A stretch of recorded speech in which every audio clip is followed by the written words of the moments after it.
Once Easy Accents has been added to Google Docs, it is very simple to use. To access its features, go under the Add-ons menu and choose Easy Accents Start.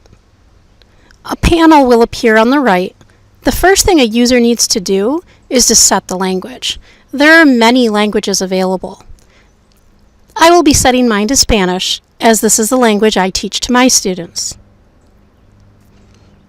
Immediately upon setting the language, any special characters associated with it will appear on the right. And you can easily click on any of the buttons to insert the character into the current location in the document.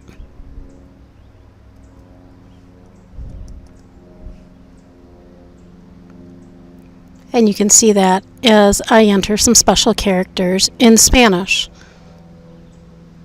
as I type some text.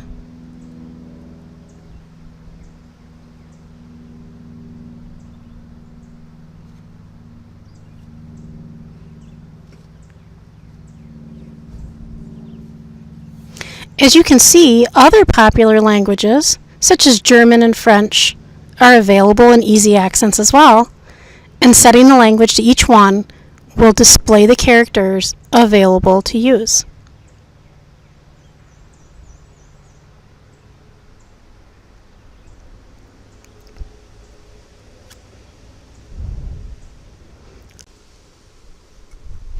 Easy Accents provides an easy-to-use panel on the right-hand side for any student to create a document in the target language of the classroom.